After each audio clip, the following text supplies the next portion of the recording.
27 तारखेला महाविकास आघाडीच्या वतीनं शिवनेरी पासून तर पुण्यापर्यंत शेतकऱ्यांसाठी महा आक्रोश या मोर्चाचं आयोजन या ठिकाणी केलेलं आहे।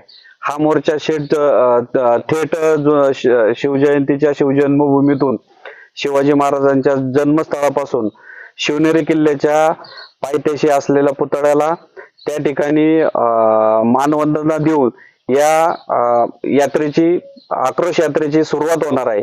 आणि ही यात्रा थेट कलेक्टर ऑफिसला पुण्यामध्ये जाऊन त्या ठिकाणी त्याची सांगता होणार आहे।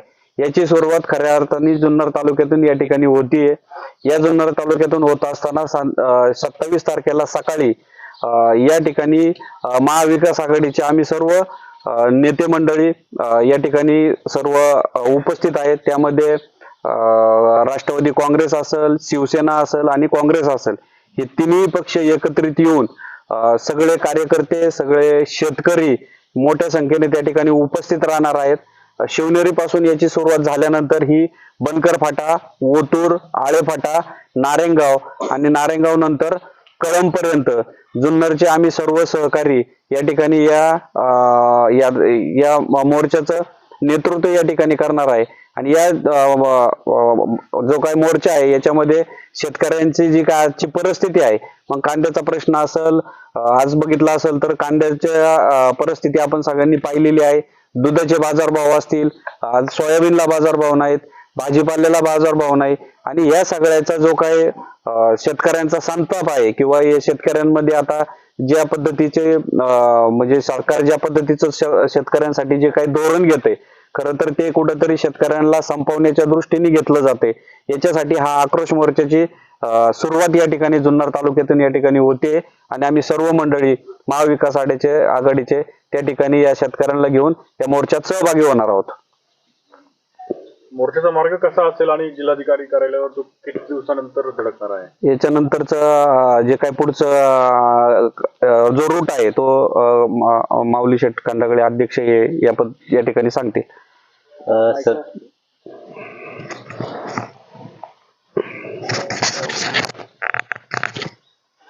सर्व पत्रकार मित्रांचं स्वागत आणि सर्वांना जय महाराष्ट्र। आपल्या सगळ्यांना जाणीव आहे की अखंड हिंदुस्थानात शेतकरी, ज्याला आपण बळीराजा म्हणून संबोधतो, ज्याला जगाचा पोशिंदा म्हणून आपण संबोधतो, त्या शेतकऱ्यावरती मागच्या 8-10 वर्षामध्ये प्रचंड नैसर्गिक आणि कृत्रिम किंवा सरकारी अरिष्ट आलेली। आणि शेतकऱ्याची आजची परिस्थिती बघता महाराष्ट्राचा विषय सांगायचा तर महाराष्ट्रामध्ये प्रचंड प्रमाणामध्ये शेतकरी आत्महत्या वाढलेल्या आहेत। शेतकऱ्यांच्या कोणत्याही कृषी मालाला बाजार नाही। कांदा असेल, दूध असेल, इतर तरकारी असेल, या सगळ्या याच्यामध्ये शेतकरी मेटाकुटीला आलेला आहे। बाजारभाव नसल्यामुळं शेतमालाचे पैसे होत नाहीत आणि पैसे होत नसल्यामुळं शेतकरी प्रचंड आर्थिक अडचणीमध्ये सापडलेला आहे। असं म्हणतात की राजाने मारलं आणि पावसानं झोडपलं तर दाद कुणाकडे मागायची। आपल्या सगळ्यांना जाणीव आहे की शेतकऱ्यांची ज्या पद्धतीनं हालापेष्ट आहे, मागच्या या अधिवेशनामध्ये दिल्लीमध्ये कांद्याच्या प्रश्नावरती आपल्या विभागाचे खासदार डॉक्टर अमोल कोल्हे साहेब, कांद्याच्या संदर्भामध्ये चर्चा व्हावी, सुप्रियाताई सुळे शिवसेनेचे खासदार आणि अमोलजी कोल्हे या सगळ्यांनी कांद्याच्या संदर्भामध्ये शेतकऱ्यांच्या प्रश्नावरती चर्चा व्हावी म्हणून वेळ मागितला। परंतु आपल्या सगळ्यांना जाणीव आहे की देशातले संसदेतले 150हून अधिक खासदार निलंबित केले गेले, त्यामुळे त्यांना तिथं ते प्रश्न मांडता आले नाही। म्हणून डॉक्टर अमोल कोल्हे आपल्या विभागाचं जे नेतृत्व करतायत त्यांनी एक संकल्पना मांडली, महाविकास आघाडीने एक संकल्पना मांडली की जे शेतकऱ्यांचे प्रश्न जर आम्हाला संसदेत मांडता येत नसतील, विधानमंडळात त्याची दखल घेतली जात नसेल, तर शेतकऱ्यांचे प्रश्न आम्ही जनतेच्या माध्यमातून रस्त्यावर घेऊन जाऊ आणि शेतकऱ्यांना न्याय देण्याचं काम करू, अशा प्रकारचा एक संकल्प पुढे आला। आणि त्या माध्यमातून शेतकरी आक्रोश मोर्चाचं आयोजन महाविकास आघाडीच्या माध्यमातून केलं जातंय। येत्या 27 तारखेपासून त्या शेतकरी आक्रोश मोर्चाचं नियोजन होतंय आणि त्याची सुरुवात किल्ले शिवनेरी शिवजन्मभूमीच्या पायथ्यापासून शिवजन्मभूमीतून होते। सकाळी 8 वाजता शिवनेरीच्या पायथ्याशी असलेल्या छत्रपती शिवरायांच्या पुतळ्याला पुष्पमालिका अर्पण करून या शेतकरी आक्रोश मोर्चाची सुरुवात होणार आहे। जुन्नर मधून हा शेतकरी आक्रोश मोर्चा बनकर फाटा, ओतूर या ठिकाणी रॅली होईल, आळे फाटा या ठिकाणी छोटीशी सभा होईल, तिथून पुढे नारायणगाव या ठिकाणी छोटीशी कोपरा सभा होईल। नंतर हा मार्ग आंबेगाव तालुक्यामध्ये म्हणजे कळंब, मंचर, राजगुरुनगर, त्याचप्रमाणे चाकण केंदूरला मुक्काम असणार आहे. पुढे शुक्रापूर, मांडवगण, फराटा, निरवी, दौंड, इंदापूर तालुक्यामध्ये इंदापूर, बारामती, उरुळी कांचन, हडपसर आणि शेवटच्या दिवशी म्हणजे 30 तारखेला जिल्हाधिकारी कार्यालयाच्या जवळ आंबेडकर पुतळ्याजवळ जाहीर सभा महाविकास आघाडीच्या नेत्यांची होणार आहे. त्यामध्ये देशाचे नेते, राष्ट्रवादी काँग्रेस पक्षाचे अध्यक्ष सन्माननीय शरदचंद्रजी पवार साहेब, त्याचप्रमाणे शिवसेनेचे नेते कदाचित संजयजी राऊत असतील, किंबहुना आदित्य साहेब ठाकरे असतील, काँग्रेस पक्षाचे नेते आदरणीय नानाजी पटोले साहेब जे प्रदेश अध्यक्ष आहेत, बाळासाहेबजी थोरात, हे नेते शेतकऱ्यांना संबोधित करून शेतकऱ्यांच्या प्रश्नाविषयी जागृती करण्याचं काम करणार आहेत. तर या आपल्या माध्यमातून तमाम शेतकरी बांधवांना म्हणजे जुन्नर, आंबेगाव किंबहुना या ज्या 3 लोकसभा मतदारसंघातून म्हणजे शिरूर लोकसभा मतदारसंघ, बारामती लोकसभा मतदारसंघ आणि पुणे लोकसभा मतदारसंघामध्ये या आक्रोश मोर्चाची सांगता होणार आहे. माझी सगळ्या शेतकरी बांधवांना किंबहुना नागरिकांना विनंती आहे, देशामध्ये ज्या पद्धतीनं हुकुमशाही पद्धतीचं राज्य चाललेलं आहे त्याला जाब विचारण्यासाठी किंवा त्याच्यावरती आक्रोश मोर्चाच्या माध्यमातून सरकारला जाब विचारण्यासाठी या मोर्चाचं आयोजन केलेलं आहे.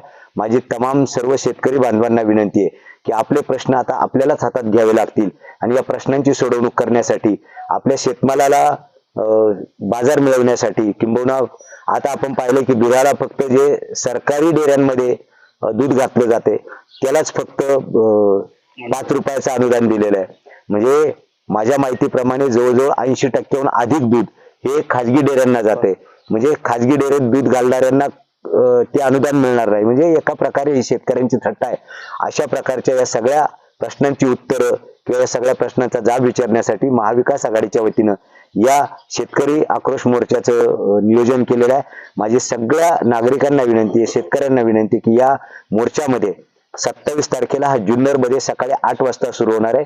सर्व शेतकरी बांधवांनी, सर्व नागरिकांनी सकाळी 8च्या अगोदर शिवनेरीच्या पायथ्याशी जुन्नरमध्ये सगळ्यांनी उपस्थित राहावं आणि आपला आक्रोश, आपले प्रश्न मांडण्यासाठी या ठिकाणी उपस्थित राहावं अशा प्रकारची विनंती आहे. खासदारांचे जे निलंबन केलं जातंय याबाबत काय सांगा? आता तो राष्ट्रीय स्तरावरचा प्रश्न आहे, पण अटल बिहारी वाजपेयींचं खूप एक चांगलं स्लोगन आहे, माझ्याकडे ते आहे. मी तुम्हाला ते खरं तर हा विषय शेवटी लोकशाहीमध्ये संसद असेल किंवा विधानमंडळ असेल, हे शेतकऱ्यांचे प्रश्न सोडवण्यासाठीची ही सभागृह आहेत. लोकांनी निवडून दिलेले प्रतिनिधी तिथं जाऊन आपल्या परिसरातल्या नागरिकांचे प्रश्न मांडतात. अटल बिहारी वाजपेयींनी खूप चांगलं म्हटलं होतं, ज्या विरोध और विरोधियों को गद्दार मानने का भाव होता है वह लोकतंत्र समाप्त होता है और तानाशाही का उदय होता है. मला वाटते सन्माननीय भारतरत्न माजी पंतप्रधान अटल बिहारी वाजपेयी यांनी खूप वर्षापूर्वी हे म्हटलं होतं. सत्तेवर असताना म्हणू द्या, सत्तेवर नसताना म्हणू द्या, पण अटल बिहारी वाजपेयी एक वेगळं असं व्यक्तिमत्व या देशातलं होतं. आपण सगळ्यांनी पाहिलंय, सत्तेत असू द्या, सत्तेत नसू द्या, पण जे त्यांनी म्हटलंय ते आता सत्यात उतरतंय की काय अशी परिस्थिती सध्या लोकशाहीच्या या मंदिरामध्ये, लोकशाहीमध्ये घडताना आपण सगळेजण पाहतोय. लोकसभेची निवडणूक पुढ्यात आहे, शेतकऱ्यांचे प्रश्न घेऊन तुम्ही रस्त्यावर उतरताय, ही लोकसभेच्या निवडणुकीची पूर्वतयारी समजायची. हे बघा, आम्ही या पूर्व काळात देखील ज्या वेळेला कांद्याचं एक्सपोर्ट बंद केलं, कांदा काही फार महाग झालेला नव्हता, कांद्यावरती एक्सपोर्ट ड्युटी लावली, 40%हून अधिकची एक्सपोर्ट ड्युटी लावली. शेतकऱ्याला 2 पैसे मिळायला लागले होते कधीतरी, पण या सरकारने तो तुघलकी निर्णय घेतला आणि शेतकऱ्याच्या कांद्याचे बाजारभाव कोसळले. आज देखील कांद्याचे भाव काही फार झालेले नव्हते, तरी देखील सरकारनं लोकसभेची निवडणूक तोंडापुढे ठेवूनच हा निर्णय घेतलाय. शहरी मतदारसंघ त्यांनी वाढवलेत, शहरी मतदार वाढवलेत आणि त्यांना त्या लोकांनी मतदान करावं. कांद्याचे भाव जर वाढले तर आपल्या सगळ्यांना माहिती की एक काळ असा होता किंवा एक परिस्थिती अशी आली होती, कांद्याच्या भावामुळे भाजपचं सरकार गडगडलेलं होतं आणि कदाचित ती भीती भाजपच्या मनामध्ये असेल आणि म्हणून त्यांनी कांद्याची निर्यात बंद केली. आज शेतकऱ्याची अवस्था काय, कांद्याचे भाव काय आहेत आपण सगळेजण बघतोय. राष्ट्रवादीचे आमदार अतुल बेनके तुमच्या सोबत दिसत नाही. अतुल शेटला हा प्रश्न तुम्ही अतुल शेटलाच केला पाहिजे. हा महाविकास आघाडीचा शेतकरी आक्रोश मोर्चा आहे. नाहीये का? नाही, ते त्यांना विचारलं पाहिजे, मला नाही माहिती. राष्ट्रवादी तालुका प्रमुख या ठिकाणी थोरात साहेब बोलतील. तर काय सांगा त्याच्याबद्दल? आता प्रश्न काय की राष्ट्रवादी अतुल बेनके आपल्या सोबत नाहीये, आताच माऊली शेटने सांगितलं तर तो प्रश्न खरं तर तुम्ही त्यांना विचारायला पाहिजे होता, परंतु तो आपल्या आम्हाला विचारला. तर आता पवार साहेब गट आणि अजितदादा गट असे 2 गट निर्माण झालेले आहेत. आता त्यांनी अजून डिक्लेअर केलेलं नाही की ते कोणत्या गटामध्ये आहेत, त्यांनी अजून असं काही डिक्लेअर केलेलं नाही, त्याच्यामुळे आम्ही काही ठामपणे ते सांगू शकत नाही. थोडक्यात या मोर्चामध्ये शरद पवार गट सहभागी आहे, अजित पवार गट नाही असं म्हणता येईल. हो, नक्कीच. 100% महाविकास आघाडीमध्ये शिवसेना, राष्ट्रवादी काँग्रेस अर्थात पवार साहेब आणि काँग्रेस, राष्ट्रीय काँग्रेस हे 3 पक्ष महाविकास आघाडीमध्ये आहेत आणि महाविकास आघाडीच्या वतीनेच या मोर्चाचं नियोजन केलेलं आहे. बरोबर ना? ज्यांच्या नेतृत्वाखाली मोर्चा काढताय तुम्ही, आक्रोश मोर्चा, ते कधी मतदारसंघात दिसत नाही अशी तुमची नेहमी तक्रार असायची. साहेब, आता त्याचा विषय असा आहे की प्रश्न माऊली, ठीक आहे सर. नाही ऐका ना, एकाही मला माझी एक बाईट दाखवा आणि नसतील कदाचित, पण आज तो विषय नाही. आज ते शेतकऱ्यांच्यासाठी रस्त्यावर उतरते तर त्याचं स्वागत झालं पाहिजे. मागचं विसरून जायचं असं नाही, तो विषय येतच नाही. आज ते शेतकऱ्यांच्या हितासाठी, शेतकऱ्यांच्या प्रश्नासाठी जर रस्त्यावर उतरत असतील तर त्याचं स्वागत केलं पाहिजे. याच्या अगोदर उतरले, मग त्याबद्दल काय करणार तुम्ही? 100% त्यांनी नसतील लोकसभेमध्ये- उतरतायत. लोकसभेमध्ये म्हणून ते इथं आता उतरणार असं साहेब, म्हणणं झालं. मगाशीच संसद सांगितलं. संसद भवनामध्ये शेतकऱ्यांचे प्रश्न- देशाच्या पातळीवर बाकी खासदार गप्प बसलेले असताना सुप्रिया सुळे आणि डॉक्टर अमोलजी कोल्हे यांनी मोठ्या प्रमाणात त्या प्रश्नावर उचल खाल्ली आणि केवळ कांद्याचं आंदोलन, कांद्याचा भाव आणि कांद्यावर निर्यात बंदी जी घातलेली आहे त्या निर्यात बंदीच्या संदर्भात प्रश्न विचारल्यावर त्यांचं निलंबन झालेलं आहे. हे शेतकऱ्यांच्यावर दडपशाही, शेतकऱ्यांच्यावर हुकुमशाही, पाशवी बहुमताच्या जोरावर सरकार राबवत आहे आणि त्याचा खऱ्या अर्थाने हे महाविकास आघाडीच्या निमित्ताने आम्ही राष्ट्रवादी, शरद पवार काँग्रेस, नंतर शिवसेना, उद्धव बाळासाहेब ठाकरे गट आणि राष्ट्रीय काँग्रेस असे 3ही पक्ष एकत्र येऊन आघाडीच्या निमित्ताने शेतकरी जे अस्वस्थ आहेत गेले 7-8 वर्ष, सगळ्या दृष्टीने निसर्गाने ज्यावेळी अवहेलना शेतकऱ्यांची केली, निसर्गाने काही प्रश्न निर्माण झाले, आसमानी संकट आली, त्याचप्रमाणे दिल्लीचं सुलतानी सरकार देखील त्या संकटामध्ये सहभागी होऊन कांद्यावर पहिल्यांदा 40% कर लादला आणि त्याच्यानंतर निर्यात बंदी करून टाकली आणि शेतकऱ्यांना कुठल्याही परिस्थितीत पैसे मिळू नये अशा प्रकारची संकल्पना या सरकारने घेतलेली आहे. शेतकरी गेल्या 2 महिने शेतकरी आंदोलन करत आहे, ठिकठिकाणी शेतकरी संघटना देखील त्याच्यामध्ये काम करत आहेत. महाराष्ट्रातला संपूर्ण शेतकरी कांदा पट्टा पिकवणारा लासलगाव पासून असेल, आपण सगळ्या पत्रकार मित्रांनी त्या ठिकाणी पाहिलं असेल की एवढी मोठी अस्वस्थता असताना देखील सरकार कुठल्याही प्रकारचा निर्णय घेत नाही. राज्याचं सरकार देखील त्याच्यामध्ये सहभागी होताना दिसतंय. राज्याच्या सरकारमध्ये देखील पाशवी बहुमत असताना 5 रुपये एक अनुदान दुधाला परवा त्यांनी जाहीर केलं. या जिल्ह्यामध्ये 26 लाख लिटर दूध दिवसाला कलेक्शन होतं. 26 लाखामध्ये फक्त 2 लाख लिटर दूध संघाला जातं आणि त्या 2 लाख लिटरला 5 रुपयाप्रमाणे पैसे दिलेत. 10 रुपयाप्रमाणे शेतकऱ्याचं नुकसान होतंय आणि 2 लाख लिटरला 5 रुपयाप्रमाणे पैसा देऊन त्या शेतकऱ्यांची थट्टा मांडलेली आहे. त्यांच्या जखमेवर मीठ चोळायचं काम चालू आहे. सध्याचं वातावरण आपण पत्रकार मित्र सगळ्याच ठिकाणी पाहत असाल. गेली 7-8-10 वर्षामध्ये कुठल्याही परिस्थितीत कुठल्याही मालाला शेतकऱ्याला बाजारभाव मिळू दिला जात नाही. ज्यावेळी मालाचं शॉर्टेज असतं, बाजारभाव उंच जातात, त्यावेळी सरकार त्याच्यावर घाईघाई निर्णय घेऊन निर्यात बंदी करणे, अमुक करणे अशा सगळ्या गोष्टी करून शेतकऱ्याला गप्प बसवतंय आणि कुठल्याही या देशामध्ये शेतकरी वजा बाकीच्या सगळ्या मालांचे बाजार चढत गेलेले आहेत. आता सुद्धा आपण गाड्यांच्या व्हेकलच्या किमती जर पाहिल्या तर ते या नवीन वर्षामध्ये 5% वाढणार असं सरकार सांगते आणि शेतकऱ्याचे माल बाकी गेल्या 40 वर्षामध्ये ज्या किमती होत्या त्या किमती आजही हव्या आहेत आणि फक्त शेतकऱ्याची लूट करायची आणि लोकांना खाऊ घालायचं अशा प्रकारचं जे धोरण आहे. खाणाऱ्यांना देखील त्यांची काळजी सरकारने केली पाहिजे, परंतु शेतकरी जगवण्याच्या दृष्टीनं कुठलेही पावलं सरकार उचलताना दिसत नाही. ही गोष्ट अत्यंत खेदजनक आहे. हा शेतकरी निराशाग्रस्त झालेला आहे. सध्या तरुण वर्ग या शेतीमध्ये मोठ्या प्रमाणात नोकऱ्या न मिळाल्यामुळं ग्रॅज्युएट झालेली, इंजिनियर झालेली मुलं या तालुक्यात शेती करतात.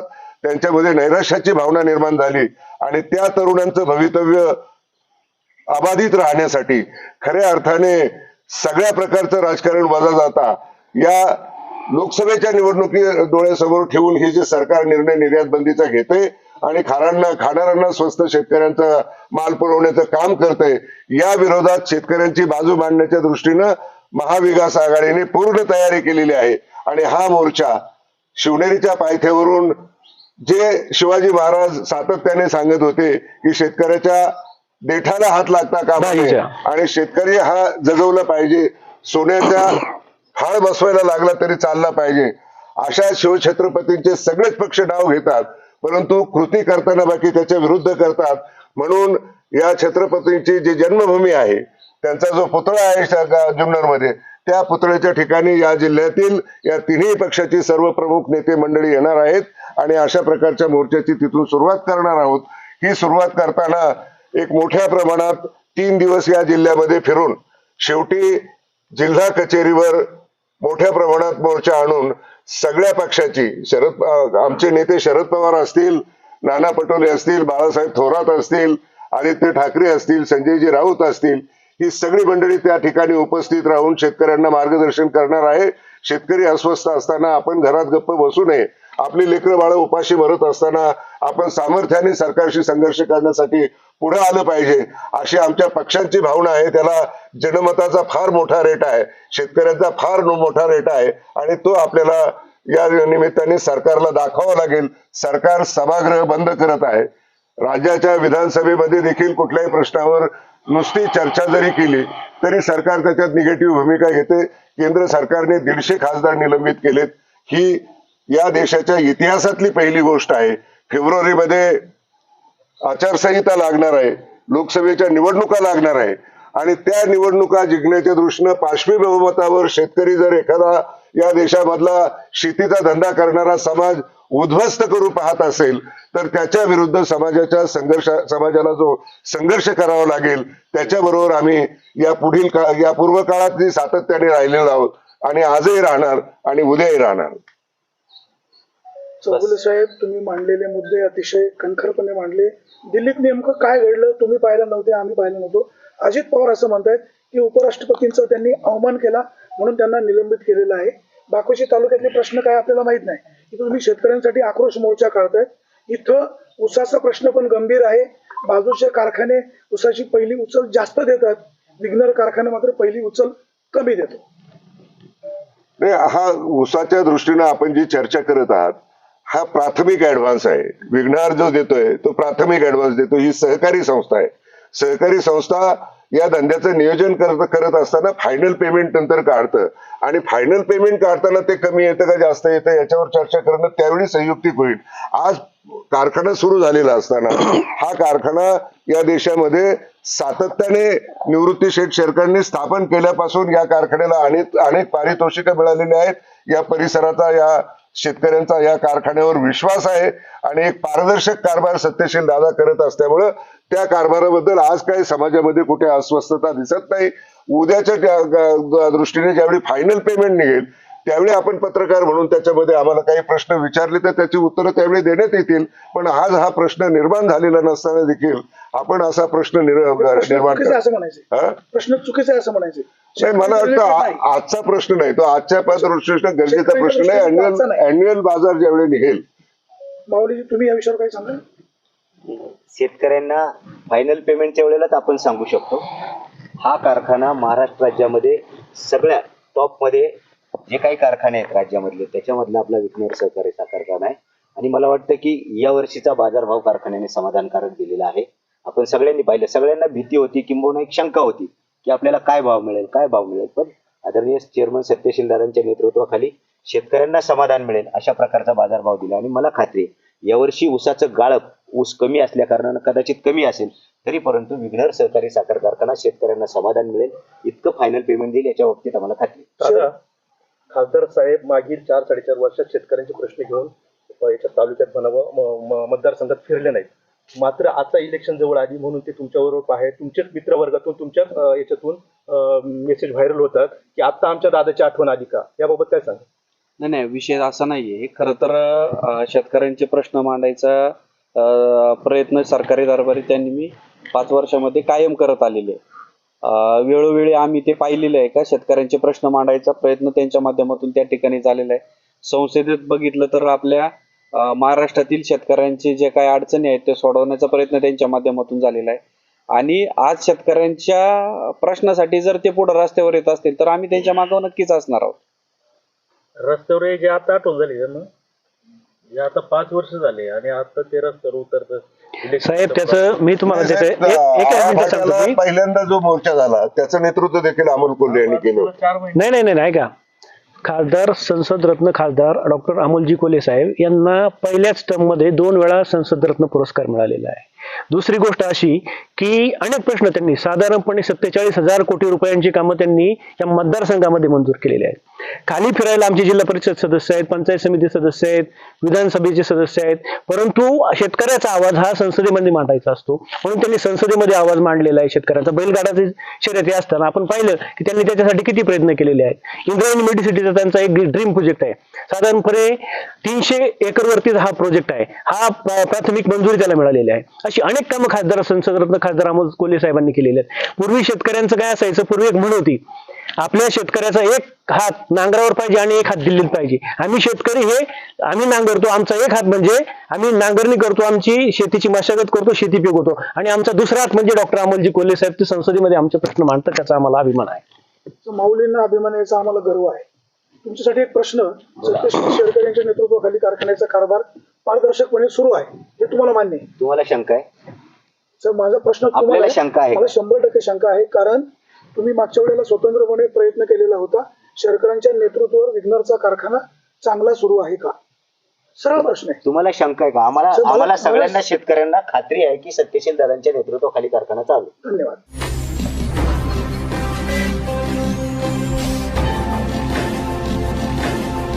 ताज्या घडामोडी आणि नवनवीन माहिती मिळवण्यासाठी समाज दर्पण या YouTube चॅनलला सबस्क्राईब करा आणि बेल आयकॉनवर क्लिक करा.